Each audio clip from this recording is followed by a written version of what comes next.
we had the Federal Open Market Committee meeting, and we heard from Chair Powell. They basically didn't do anything. Did they have a choice?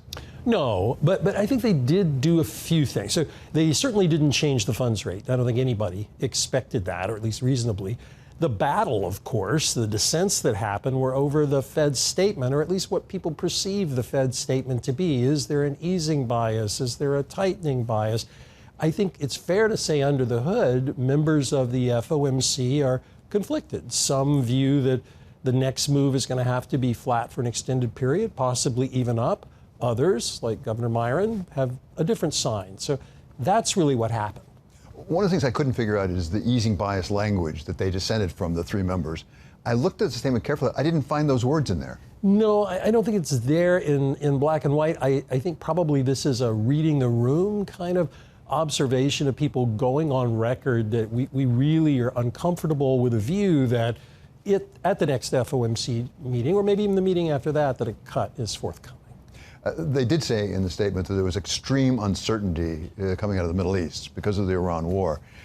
Is that what is driving the concern about rates, or was there a pre-existing issue with inflation? I would have to give you the classic economist answer of yes and no. So yes, the uncertainty is a problem. Oil prices are high. The U.S. economy is less energy intensive, but it will still raise at least headline inflation. But let's remember, inflation was stuck well above the Fed's target before February 28th.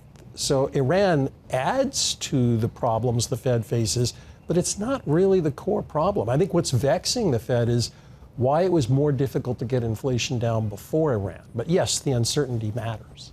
What about inflation expectations? Because I've seen some indications now they may be rising in the United States and even in Europe. So far, I think they're relatively anchored. That's the good news for the Fed. And that's far more important for the Fed than whatever the inflation number by whatever measure they look at is today.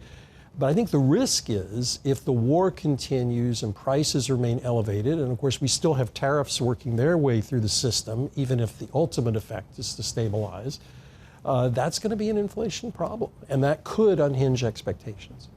So what does this mean for the new chair coming in? Kevin Warsh. Good luck. I mean, Kevin Warsh is actually well suited for this moment. He has outstanding small p political skills, consensus building skills.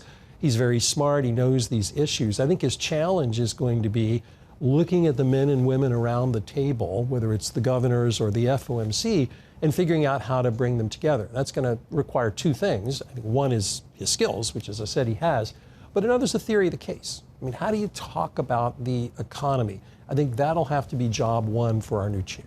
Some are interpreting that three-person dissent as putting a marker down, really almost against President Trump, with President Trump pressing for lower rates. So don't go too far too fast. I'm not sure that that's true. I mean, it is true President Trump would prefer lower rates. He certainly has told us all that.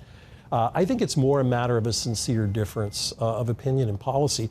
And given where we are right now, with the labor market softening a little, yet we have a robust economy, inflation is stuck, you can see why people are wondering, is the glass half full or half empty? When you have uncertainty, more often than not, watching and waiting until you get more information is the right answer, and I think it is here.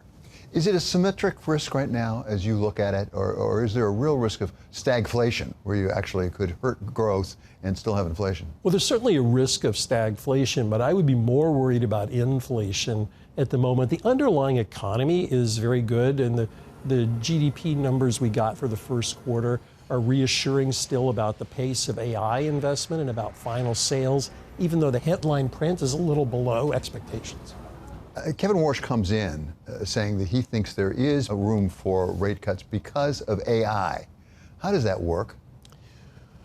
Well, the story, if it's correct, is what I would call more of a long-run story. So AI in the long run certainly has the potential to be disinflationary. It reduces the cost, particularly in service-producing sectors. Think about the costs of producing what lawyers do, or accountants do, or engineers, or dare I say economists. That could all be disinflationary. The problem is that's not today, and it's not tomorrow, and it may not even be a year or two from now. The immediate effect of AI is the aggregate demand effect of building data centers, the investment numbers that showed up so robust in GDP. All else equal, that raises, not lowers, the real interest rate, and inflation is stuck. So I think incoming Chair Warsh's story makes sense as a potential long-run hypothesis. I don't think it could be a theory of the case for cutting rates now. To cut rates now, you'd have to have a view that the economy's weakening is such that that trumps, small t, the inflationary pressures. There are other parts of the Fed's job besides just rates. What do we expect from Kevin Warsh as chair in the other parts? Well, I think he's signaled that he wants to take a look at least in a couple of areas. One is the size of the Fed's balance sheet, which of course ballooned enormously since the global financial crisis. That's not really as simple as saying, do I want a big balance sheet or a small balance sheet? Because the Fed has proven to be the market maker of last resort in the Treasury market multiple times. And the Treasury market is the market for the world's safe asset. Regulation, perhaps unwittingly, made it hard for private market makers to do the job they could be doing. So a Fed balance sheet is pretty important. But I do expect Kevin Warsh to spend a lot of time there. The other is financial regulation. Especially since the global financial crisis, the Fed got more territory in financial regulation. So there may be a look. Do we have the right rules? Do we have the right capital regime? I would expect incoming Chair Warsh to take a hard look at that. A warning, though, regulation, unlike monetary policy, is a political subject. And so do expect Congress, do expect the president to, with good merits, have political views to balance. A further question that's been raised by some other members of the Fed right now is the relationship of the regional Fed to the national Fed. That in fact, maybe there should be more power or authority or responsibility taken into Washington. Does that make sense? I don't think so. I think the decentralized structure of the Fed is a feature, not a bug. Remember, the history lesson for the Fed is it was done to get points of view throughout the nation. We're a nation of different business sectors and different geographies. That said, there is a point that I think regional presidents may be communicating too much. In any organization, the top of the organization needs to set the tone internally and externally. So having a lot of debate inside strikes me as a good thing. Doing it out in the press or on television, I'm less persuaded that's a good thing.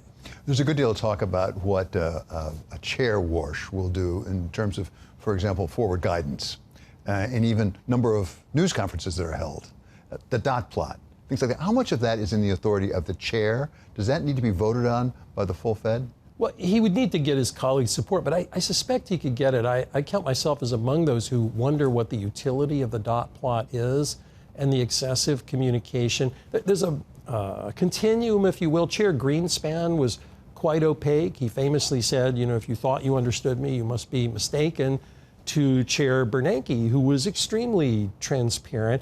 I think probably an incoming Chair Warsh wants to be somewhere in between there. One thing that incoming Chair Warsh will have that has not been had for a very long time is a former chair sitting in the room, at least for some period of time.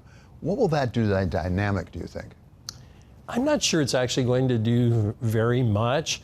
I think current Chair Powell's points of view are well known. He's said them many times. I expect he'll repeat those as a governor in the time he has left. I think he also is somebody who would be deferential in the way he would be to a new chair. So I don't think it's going to change things very much. Whether he leaves is a personal decision, and he'll have to make it. The independence of the Fed really... We also spoke with former U.S. Treasury Secretary Hank Paulson about the challenges facing the next Fed chair. Paulson agreed that Warsh has a hard road ahead, but that he is up to the task. When you have a chairman of the Fed, you want someone who understands markets, who is a good communicator, has a good understanding of sound economic principles. And I think Kevin Warsh meets those tests, right? And he's been before, he's done it. Now, I think his job becomes more difficult because there's independence or the perception of independence. So I think how this transition between Jay Powell, who's just been a star performer and got great credibility and integrity, I think how that transition is handled and how the administration deals with it is either going to make Kevin's job more difficult or, you know, somewhat easier. But Kevin won't have an easy job anyway. And, you know, I compliment the Trump administration on selecting him.